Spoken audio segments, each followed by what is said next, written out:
In the aftermath of independence, America faced a troubling contradiction.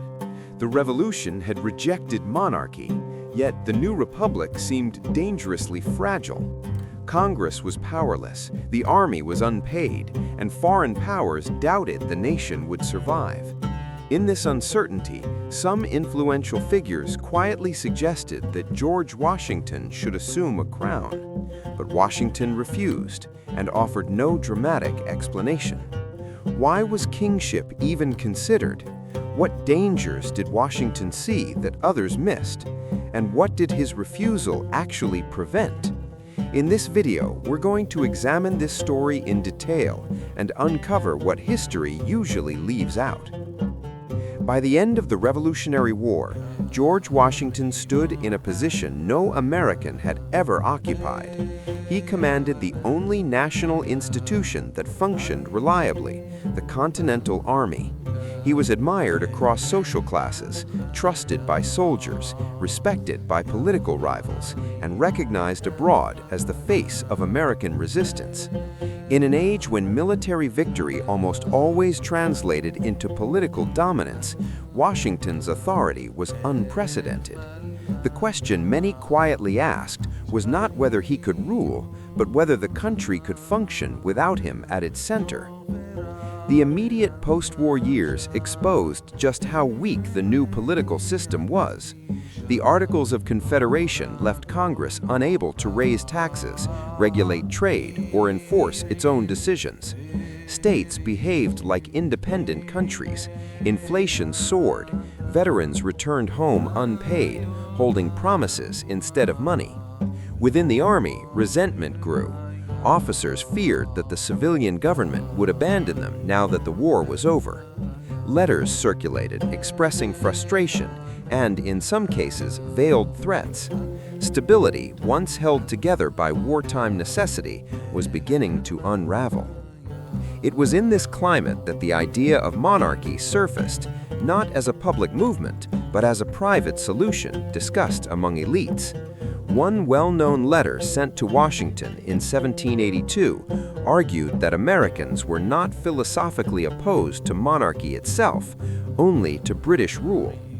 The writer suggested a limited constitutional monarchy led by Washington could prevent disorder and factionalism. The proposal emphasized continuity, arguing that people already obeyed Washington willingly, making formal authority merely an acknowledgement of reality. Official explanations often frame Washington's rejection as an instinctive moral response, the reflex of a man who despised tyranny. Washington did express outrage at the suggestion and reaffirmed his commitment to republican government. Yet the simplicity of this explanation obscures the deeper reasoning behind his decision. Washington was not merely rejecting a crown, he was rejecting a political trajectory he believed would undermine the revolution itself. What complicates this narrative is Washington's acute awareness of historical precedent. He was deeply read in classical and early modern history, where republics often collapsed into autocracy under the pressure of instability. He understood how easily temporary authority justified by crisis could become permanent power. Washington did not see himself as immune to these forces. On the contrary, he believed that no individual, regardless of virtue, should be trusted with unchecked authority. Throughout the war, Washington had consistently emphasized civilian control over the military, even when Congress failed him. He suppressed talk of military intervention, discouraged insubordination, and resisted calls for direct confrontation with political leaders. This restraint was not accidental. Washington understood that once the army became a political actor, the revolution's moral foundation would erode. A king emerging from military command would confirm the very fears Americans once held about standing armies and concentrated power. Some historians argue that Washington's refusal was shaped by his understanding of legitimacy. Power taken can be challenged. Power surrendered voluntarily gains authority. By refusing kingship, Washington positioned himself not above the political system, but as its guardian.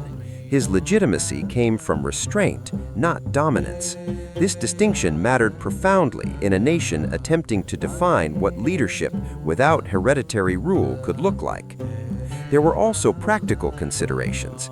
The United States was not culturally unified. Regional identities were strong, loyalties fragile, and economic interests often conflicting.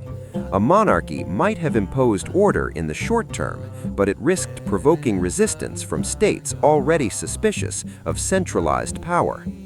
Washington recognized that any authority resting solely on his personal reputation would collapse once he was gone. Institutions, however imperfect, offered continuity that personal rule could not. International perception further complicated the issue. European powers viewed republicanism as unstable and temporary. Many expected the American experiment to fail or revert to monarchy. Had Washington accepted a crown, it would have reinforced the belief that republics were incapable of sustaining themselves. By stepping away from absolute authority, Washington sent a signal that the revolution was not merely a rebellion against Britain, but a deliberate attempt to construct an alternative political order. Washington's personal background adds another layer to the story. He was a wealthy landowner, a member of the colonial elite, and someone who would have benefited materially from a hierarchical system. This makes his refusal harder to dismiss as ideological posturing. He had little to gain by rejecting power and much to lose if the republic collapsed, yet he consistently placed long-term stability above personal advantage. The moment that defined this choice came in 1783, when Washington resigned his military commission and returned to private life. The act shocked contemporaries. In Europe, generals rarely surrendered power voluntarily. The resignation transformed Washington into a symbol, not just of victory, but of political restraint. Even former enemies recognized the significance of this act, understanding that it defied the assumptions of 18th century power politics. Still, Washington's story does not end with withdrawal. His later acceptance of the presidency reveals the nuance in his thinking. He was not opposed to strong leadership, he was opposed to unaccountable authority. The presidency was crafted carefully, granting executive power while embedding it within constitutional limits. Washington's presence shaped the office, but the office was designed to outlast him. This raises an important question. Did Washington refuse to become king because he rejected power, or because he understood how power could be preserved more effectively through institutions? Some historians argue that his refusal enhanced his influence rather than diminished it. By stepping away, he became indispensable. His authority rested not on coercion, but on example. Debates during his presidency reveal lingering anxiety about monarchy. Critics accused the new government of aristocratic tendencies. Ceremonies, titles, and executive behavior were scrutinized closely.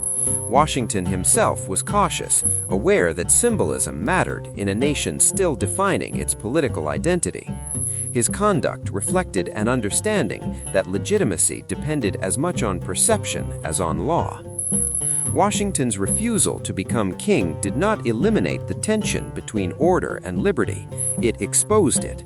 The decision forced Americans to confront the risks of self-government without a monarch to absorb blame or impose unity.